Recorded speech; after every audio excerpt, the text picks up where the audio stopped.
हरियाणा में है और राखीगढ़ी भी ये हरियाणा में है। और डिटेल में बता दूँ, बनाबड़ी हरियाणा के फतेहाबाद डिस्ट्रिक्ट में है। ठीक है जी। और राखीगढ़ी हरियाणा के हिसार डिस्ट्रिक्ट में है। तो आपको यहाँ पर भी पता होना चाहिए। तो हमारा आंसर बड़ा सिंपल सा है, बी, सी और डी बनता है। ठीक है। रुको रुको रुको रुको रुको, कहाँ जा रहे हो, कहाँ जा रहे हो? बहुत स्क्रॉलिंग कर ली, बहुत सारी वीडियोस देख ली, ठीक है, लेकिन ये समझ में नहीं आ रहा कि प्रैक्टिस कहाँ से करें और सही प्रैक्टिस कहाँ से करें। CUET का जो सिलेबस है 2026 का हिस्ट्री का, उसको क्लियर करने के लिए आपके पास बहुत सारे वीडियोस यूट्यूब सजेस्ट कर रहा होगा इस टाइम पे, और आपको बहुत सारे स्ट्रैटेजीज भी पता चल रही होंगी।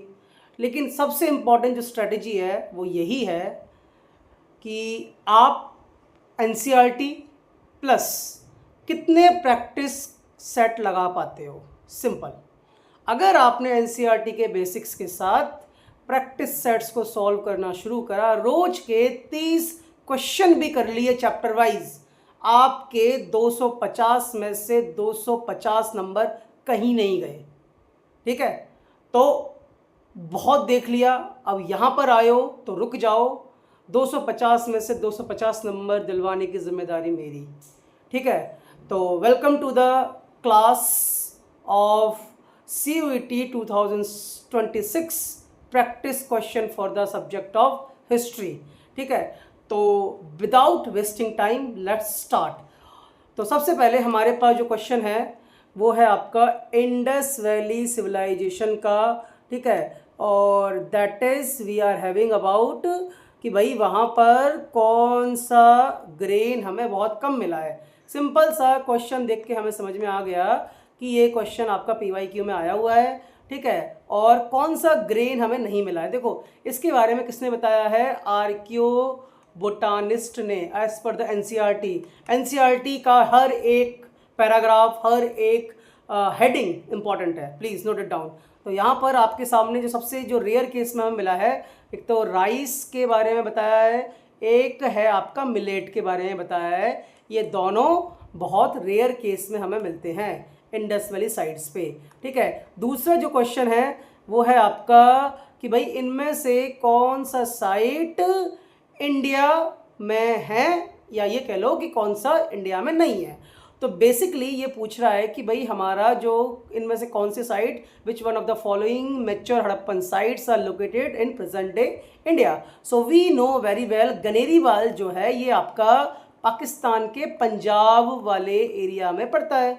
तो सिंपल सा बात है भाई, ये वाला ऑप्शन हमारा कट गया, जहाँ जहाँ पे A है वो काट दो। ठीक है, ऑप्शन जो आपका 3 है वो आपका राइट आंसर है। अब देखो इंपॉर्टेंट चीज़ क्या है, अब यहाँ पर हम किस चीज़ को प्रैक्टिस कर रहे हैं, this is we are calling the scientific method of elimination technique. Yes, ये जो एलिमिनेशन टेक्निक है ये कोई जादू नहीं है, ये कोई बहुत बड़ा आपके सामने मैजिक नहीं है, ये सिंपल सा साइंस है जिसको अगर आपने अप्लाई करना सीख लिया तो आप इजीली सारे क्वेश्चंस को सही करके आओगे, ये मैं आपको गारंटी के साथ बोल सकता हूँ। ठीक है, इसके बाद आपका तीसरा जो क्वेश्चन है ये है थर्ड क्वेश्चन। देखो कुछ मेरे से मिस्टेक हुई है ये नंबरिंग में, तो उसको माइंड मत करना, प्रैक्टिस करना ज़रूरी है, वो हम करेंगे। तो which Harappan site suggest that 2 different crops were grown together. तो ऐसा हमें यहाँ पर नहीं मिलता। ठीक है, हमें इसके बारे में पता चलता है कालीबंगन, जिसको हम बोलते हैं 2 सेट्स ऑफ फरोज। NCERT को अगर आप देखोगे तो आपको ये वाला जो वर्ड है ये आपको मिल जाएगा। ठीक है, next we are having the fourth one जो हमारे पास है, ये भी PYQ से है। Which site has not been identified as one of the major cities exceeding 100 hectare. तो इनमें से 100 हेक्टेयर जो है वो कौन सा नहीं है। तो देखो, जो अगर मैं बात करूं मोहनजोदारो के बारे में, तो मोहनजोदारो की अगर आपको पता हो तो 125 हेक्टेयर का है। तो यहाँ पर ये बोल रहा है कि इनमें से कौन जो है 100 हेक्टेयर से ज़्यादा का है ही नहीं है। तो 100 हेक्टेयर से ज़्यादा का तो वहाँ पर एक ही सिटी है, वो है आपकी मोहनजोदारो। तो बाकी की जो सिटी है जो हमें देखने को मिलती है, सारी की सारी जितनी भी सिटीज़ हैं, ठीक है, तो यहाँ पर ये सारी की सारी सिटीज़ जो है वो छोटी हैं, और इनमें से जो है जो सबसे इम्पॉर्टेंट है, एक्सीडिंग 100 हेक्टेयर, 100 हेक्टेयर से ज़्यादा का नहीं है, मतलब उसके आसपास का है। ये है आपका गनेरी वाल, ठीक है। और गनेरी वाल या कालीबंगन, अब देखो दोनों को जब आप देखोगे तो आपको देखने को मिलेगा कि भाई गनेरी वाल है कि कालीबंगन है। तो हमारा जो मेन जो यहाँ पे सबसे इम्पॉर्टेंट वो है आपका, देखो गनेरी वाल जो है, अगर हम पाकिस्तान के हिसाब से बात करते हैं तो गनेरी वाल को कंसिडर कर सकते थे। तो हमारा जो आंसर बन जाएगा वो बन जाएगा आपका यहाँ पर कालीबंगन, ठीक है। क्योंकि हम यहाँ पर इंडस वैली सिविलाइजेशन की किस साइट के बारे में बात कर रहे हैं, यहाँ पर एक्सीडिंग 100 हेक्टेयर, एक्सीडिंग, ठीक है, वर्ड का ध्यान रखना। तो गनेरी वाला और कालीबंगन कंफ्यूज कर सकता है, तो ऐसे क्वेश्चंस में आपको बहुत समझदारी के साथ आगे बढ़ना होगा, ठीक है। आगे बढ़ते हैं। आगे हमारे पास ये है कुछ प्रैक्टिस सेट्स जो हमने बनाए थे आप लोगों के लिए। तो यहाँ पर है आपके सामने, Harappan script is often called enigmatic. देखो इनिग्मेटिक वर्ड का मतलब बड़ा सिंपल सा है, अजीब व गरीब, अजीब सा जो आपको दिखेंगे, कुछ टर्टल्स दिख रहे हैं हड़प्पन स्क्रिप्ट्स में, कहीं कोई मछली दिख रही है। तो कुल मिला के बात ये है। तो इसमें से सबसे इंपॉर्टेंट जो चीज़ हमें देखने को मिलती है हड़प्पन साइट की वो ये है कि भाई इनिग्मेटिक क्यों है। इनिग्मेटिक 3-4 कारणों से है, लेकिन सबसे इंपॉर्टेंट जो है वो ये है कि भाई इनिग्मेटिक इसलिए है क्योंकि ये अभी तक डिसाइफर नहीं हो पाया है। 100+ अटैम्प्ट्स हो चुके हैं, लेकिन हड़प्पन स्क्रिप्ट जो है वो अभी तक डिसाइफर नहीं हो पाई है। तो 2 इज़ द राइट आंसर, ठीक है, सिंपल। इसके बाद हमने देखा कि भाई हनी, ये जो आपका animal was not known to the Harappans. तो हड़प्पन लोगों को किस जानवर के बारे में पता नहीं था। तो एनसीईआरटी में आर्कियोजूलॉजिस्ट बुल के बारे में बताते हैं, ठीक है, गोट्स के बारे में बताते हैं, शिप के बारे में बताते हैं। हॉर्स के एविडेंस हमें बिल्कुल ना के बराबर मिले हैं, ठीक है। तो इसीलिए हॉर्स जो है वो हमारा सही आंसर होगा। 7 जो क्वेश्चन है वो है आपका, great bath was found in which part of Mohenjodaro settlement. तो हमने डिस्कस करा था मोहनजोदारो का लेआउट। तो एक तरफ है आपका सेटेडल जो आपका वेस्ट साइड पड़ता है, और एक तरफ है आपका लोअर टाउन। तो भाई इनमें से जो आपका ग्रेट बाथ है वो आपको कहाँ मिलता है, वो आपको मिलता है यहाँ पर, जिसको हम बोलते हैं सेटेडल, ठीक है। इसके बाद है आपका 8th क्वेश्चन, हड़प्पन सील्स वर प्राइमरीली यूज्ड। तो हमें पता है कि जो सील का जो यूज़ हो रहा था वो हो रहा था लॉन्ग डिस्टेंट कम्युनिकेशन के लिए, ठीक है, लॉन्ग डिस्टेंट कम्युनिकेशन के लिए।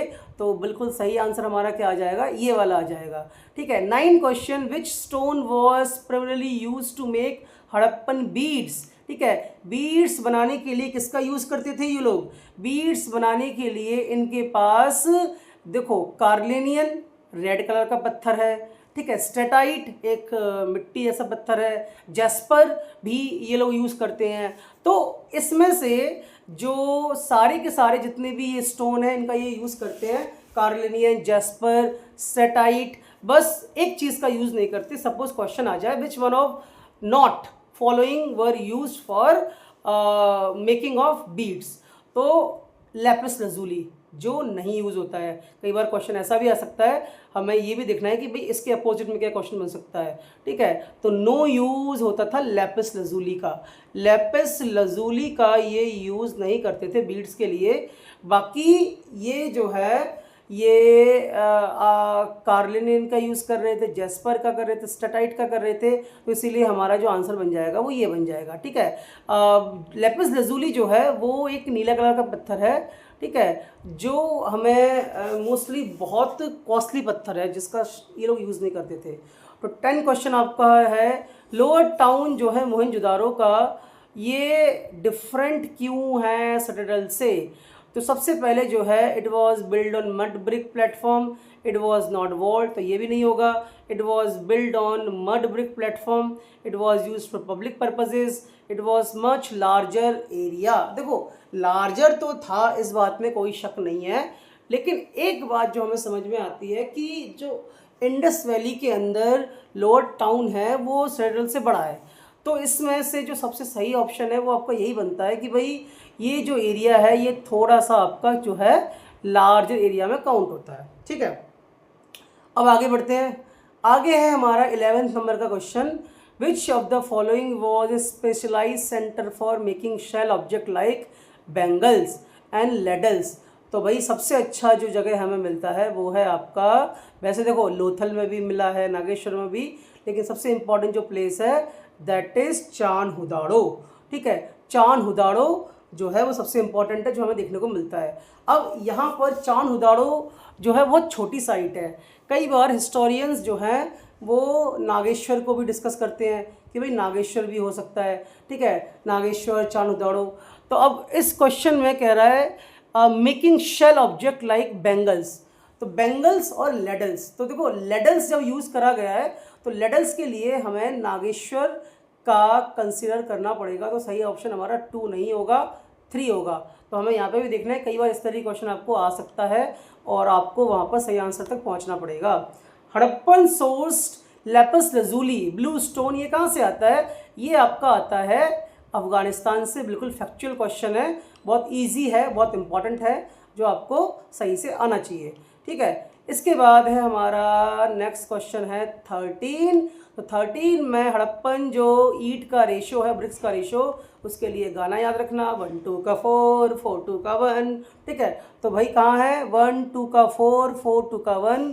तो दिस इज, क्योंकि इन्होंने क्या बोला है, लेंथ आपकी 4 है, ठीक है, ब्रेथ आपकी 2 है और हाइट आपकी 1 है। तो 1 2 का 4 4 2 का 1। 14 जो क्वेश्चन है, मेलुहा नाम का वर्ड, जैसे कि आप चैप्टर में जाओगे तो लास्ट वाले पेजेस में जो एक पैराग्राफ है ना, डिस्टेंट लैंड के साथ ट्रेड, ठीक है ना, तो कम्युनिकेशन वाला जो है उसमें आप देखोगे कि भाई हड़प्पन लोग मेसोपोटामिया के साथ ट्रेड करते थे और मेसोपोटामिया की सील्स में मेलुहा नाम का जो है एक वर्ड लिखा हुआ है। ये प्रोबेबली इंडस वैली सिविलाइजेशन के लिए है। Meluha is a land of seafarers, 2 is the right answer. ठीक है, इसके बाद आपका आता है वो was the first director general of ASI। Question है 15, who was the first director general of ASI? तो he is none other than Alexander Cunningham. He was appointed in 1862 and ASI was founded in 1861। ठीक है, तो Alexander Cunningham, और इनको हम first archaeologist भी बोलते हैं। He is known as first archaeologist of India. ठीक है, 16 में आते हैं। 16 क्वेश्चन कहता है what it says, which technique was used by Harappan to make beads out of steatite? तो ये किस टेक्निक का यूज़ करते हैं? तो हमने पढ़ा है NCERT में ग्रिंडिंग, ठीक है, मोल्डिंग, पेस्टिंग, ये कुछ तरीके की हमने कुछ टिपिकल वर्ड्स पढ़े हैं। तो देखो कह रहा है कि make beads out of steatite. Steatite से ये क्या करेंगे, स्टेटाइट स्टोन से बीड बनाएंगे। तो ग्रिंडिंग करके तो बनेगा नहीं, पॉलिशिंग करके तो बनेगा नहीं। ठीक है, तो ये दोनों कट गए। अब हमारे पास है एसिड वाला का कोई हमें मिला ही नहीं है, ये बिल्कुल वेग ऑप्शन है। तो सही ऑप्शन आपका 3 है, मोल्डिंग, पेस्टिंग और स्टेराइट पाउडर का यूज़ करते थे। ठीक है, तो ये इंपॉर्टेंट है। इसके बाद है आपका 17, एविडेंस ऑफ डॉकयार्ड। देखो डॉकयार्ड का जो आपको मिलेगा एग्जाम्पल, वो मिलेगा गुजरात। याद आ रहा है कौन सी जगह की बात कर रहे हैं, कौन सी जगह की बात कर रहे हैं? देखो ये तो गुजरात में नहीं है, गुजरात में नहीं है। लगाओ लगाओ लगाओ, दिमाग लगाओ, जल्दी लगाइए फटाफट। ओहो आ गए, Lothal. Lothal is the ancient dockyard which was used by Harappans. ये है आपका 18th question, priest king statue was found in which site? Priest king की जो हमें मूर्ति मिली है वो हमें कहीं और नहीं मिली है, वो हमें मिली है मोहेंजोदारो में। 19, ठीक है। इसके बाद जो अगला जो है हमारे पास, next we are having most Harappan inscriptions are long test on stone pillars, not like that, ऐसा कुछ नहीं है। Short usually on seals, found on the interior of the pottery, written Sanskrit, ये तो है ही नहीं है। देखो ये कुछ ऑप्शन आपको ऐसे मिलेंगे जो बिल्कुल वेग होंगे। एलिमिनेशन टेक्निक की सबसे बड़ी जो बेनिफिट आपको ये है कि जो बिना काम के ऑप्शन है, फालतू ऑप्शन है, वेग ऑप्शंस हैं, आप एक झटके में हटा सकते हो। ठीक है जी।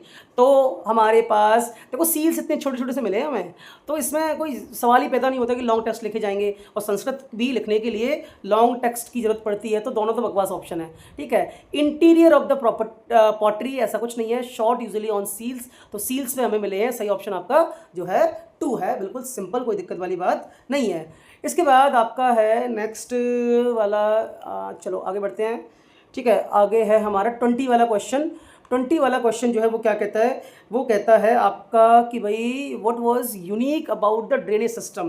देखो ड्रेनेज सिस्टम के बारे में ये भी पूछा जाता है, सबसे ज़्यादा डिटेल में रिसर्च किसने करी है, तो उनका नाम है अर्नेस्ट मैके। ठीक है, अर्नेस्ट मैके 1937 में इनकी रिसर्च पब्लिश हुई थी। तो इन्होंने क्या कहा था, अब हम देखते हैं कि हमें क्या पता है। It was made of gold, बिल्कुल बकवास ऑप्शन।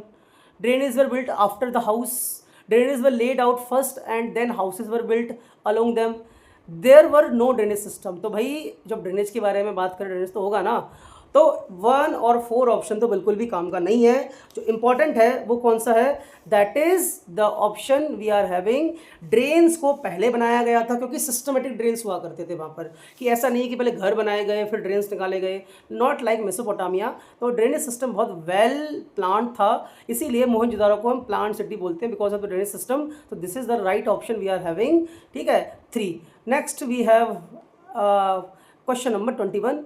तो ये कहता है कि copper was primarily brought from which reason.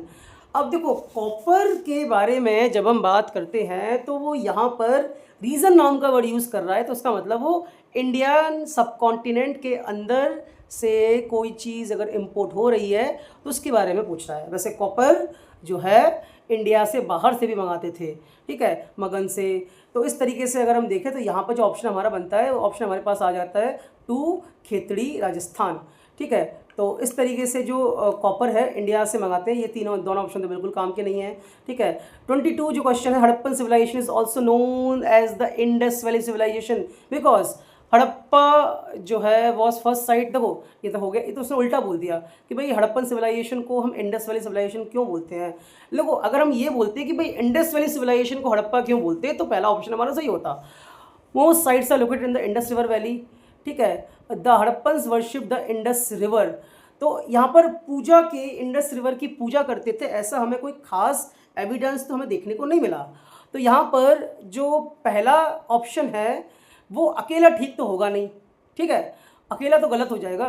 तो most sites are located in the Indus river valley, तो ये पहला भी सही है और दूसरा भी सही है, लेकिन अकेला पहला गलत है। तो इसीलिए हमारे पास जो सही ऑप्शन हो गया वो हो गया 4। ठीक है, लेकिन सबसे जो सही ऑप्शन है जिसकी वजह से ये पूरा का पूरा आंसर आपको एक ऑप्शन से भी सही हो सकता था, वो आपका 2 था। लेकिन यहाँ पर क्योंकि हड़प्पा सिविलाइजेशन का नाम हड़प्पा इसलिए लिखा गया है क्योंकि फर्स्ट साइट जो डिस्कवर करी गई थी वो हड़प्पा है, इसीलिए both A and 2 both are right option. देखो यहाँ पर आपकी सिर्फ नॉलेज काम नहीं आएगी, यहाँ पर काम आएगा आपका प्रेजेंस ऑफ माइंड। ठीक है, you need to be very aware what option is working for you. If it is not working then you need to utilize your mind. ठीक है, तो that is the thing। लेकिन सही option तक पहुंचना है, ये हमारा मेन है। आप ध्यान रखना, एक क्वेश्चन के लिए आपको 5 अगर सही मार्क्स के सही आंसर के लिए मिलते हैं तो नेगेटिव मार्किंग के लिए आपका 1 कट भी जाएगा। तो अगर आपके पास 50 क्वेश्चन हैं तो 50 multiplied by 5 you need to get 250। आपका गोल ये है, दिस इज। ठीक है जी, आगे बढ़ते हैं। तो 23 में आते हैं। ठीक है, 23 we are having which Harappan site is famous for elaborate water management system. Elaborate water management system it means ये लोग पानी को स्टोर करने का काम करते थे। जब गर्मी का टाइम आए उसी स्टोर वाटर को यूज़ करते होंगे। तो इसका सही ऑप्शन है वो है आपका धौलावीरा। ठीक है, धौलावीरा में ये लोग रिजर्वोयर को यूज़ करते थे। 24 what does the term stratigraphy.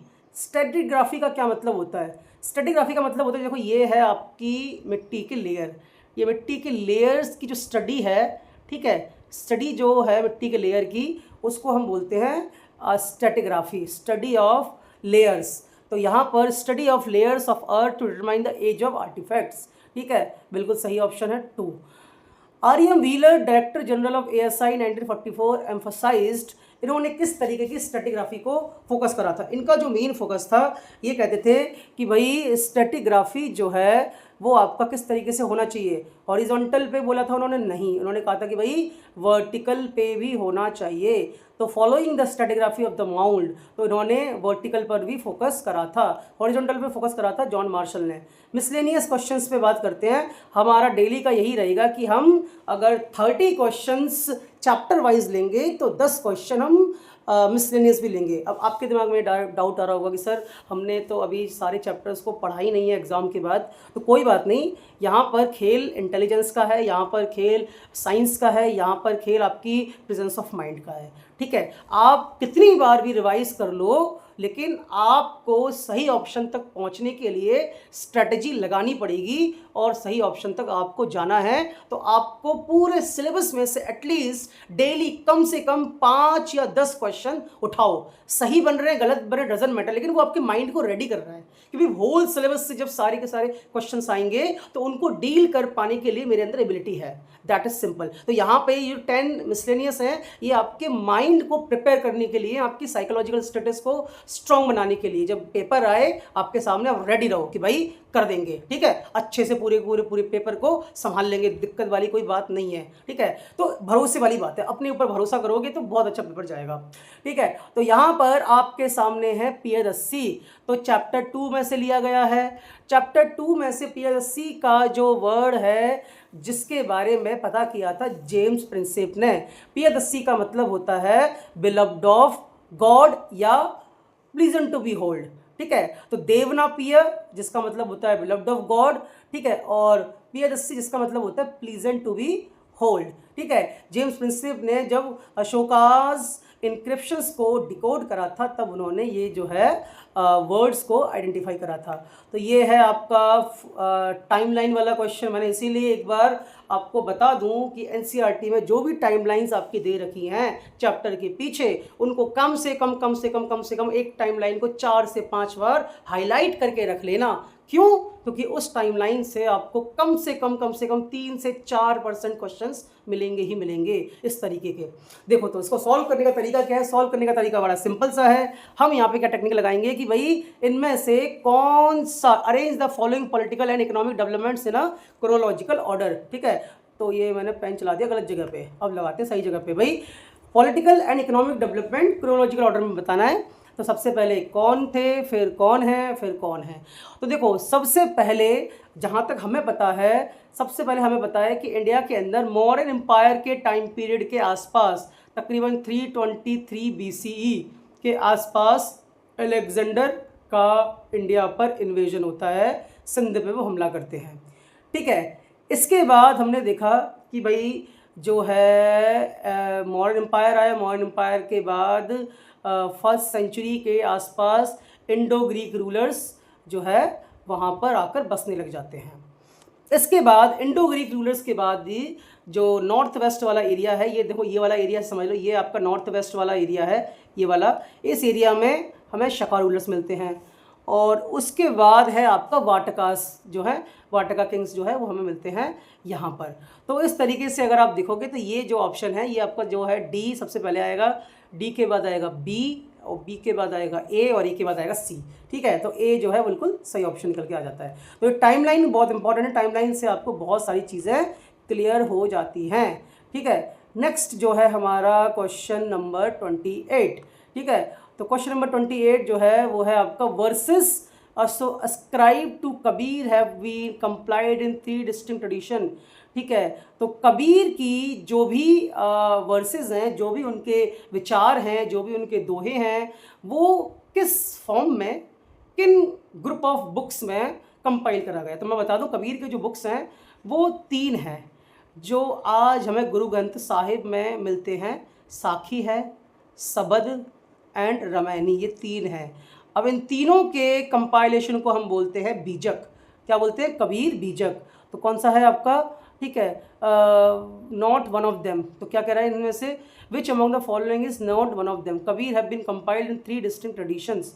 Kabir Bijak तो है, कबीर ग्रंथावली, आदि ग्रंथ साहिब, पंचवाणी।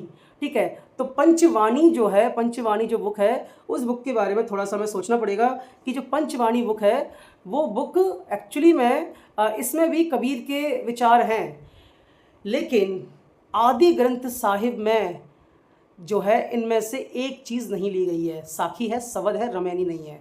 तो इस क्वेश्चन का जो आंसर बनेगा वो बनेगा 3।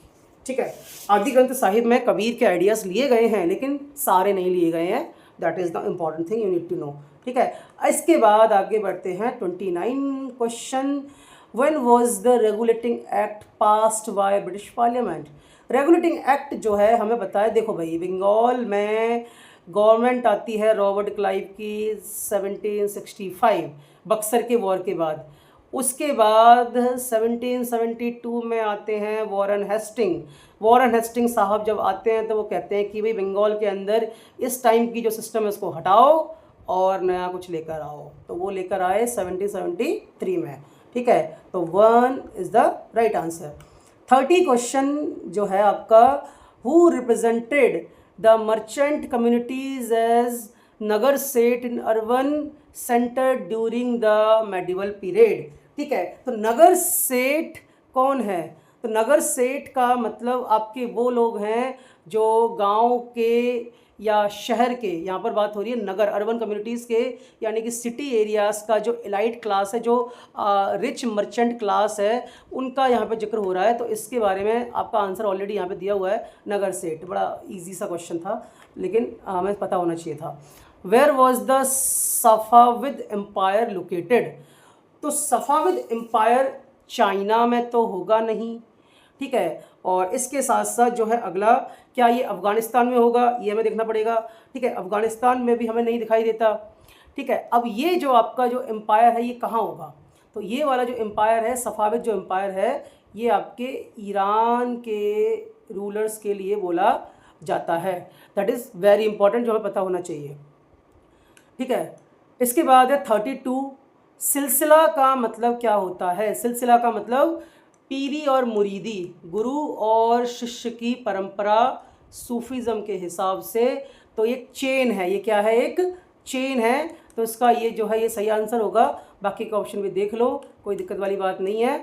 ठीक है, तो प्रेयर अ स्टूडेंट नहीं, तो गुरु शिष्य की परंपरा को हम क्या बोलते हैं? हम बोलते हैं पीरी मुरीदी। After Mahatma Gandhi's release from prison in January 31, where did Congress leader meet to plan future action? तो गांधी जी के रिलीज़ होने के बाद जितने भी कांग्रेस लीडर हैं वो कहाँ मिलते हैं? तो सही आंसर है आपका इलाहाबाद। इलाहाबाद में एक जगह है स्वराज भवन। ठीक है, स्वराज भवन में ये लोग मिले थे आगे की स्ट्रेटजी डिसाइड करने के लिए। अगला क्वेश्चन है 34 वाला, that is Indo Greek rulers का टाइम पीरियड कब का है? तो हमें पता है, एग्जैक्ट टाइम में बता दूं आपको। ठीक है, 200 सी से लेकर, ठीक है, तो यहाँ पर जो है 200 BC से लेकर और इसके बीच तक है, यानी कि कुल मिलाकर second first century. Right answer क्या है हमारा? Second first century. अगला है आपका ये कह रहा है कि मैच द फॉलोइंग, ये है आपका चैप्टर 8 से। ठीक है, तो सबसे पहले हमें पता है मिलिट्री को हम बोलते हैं सिपह आबादी। हाँ, ठीक है, तो बी का 1 कहीं दिख रहा है, तो 4 वाला कट गया और ये वाला कट गया। ठीक है, 2 वाला कट गया। और इम्पीरियल हाउस होल्ड जो है वो आपका है मंजिल आबादी। तो ए का 2 कहाँ दिख रहा है इन दोनों में से? ए का 2 ये जो है ए का 2, तो ये जो है ए का 2, बी का 1 और सी का 3। तो मुल्क आबादी फिजिकल साइड। तो this is the right answer we are having. तो यहाँ पर जो इम्पोर्टेंट है, आज का जो हमारा टास्क है वो हमने यहाँ तक किया। कल हम एक और चैप्टर के साथ प्लस कुछ मिसलेनियस PYQs के साथ आएंगे। तब तक सबसे important cheese, last but not the least, your strategy matters. तो आपको ज़्यादा दिमाग लगाने का काम नहीं है यहाँ पर, आपको NCERT उठानी है, बिना NCERT के काम नहीं चलेगा। NCERT का वेटेज CUET में 85% है, बिल्कुल है, प्लस आपका PYQ।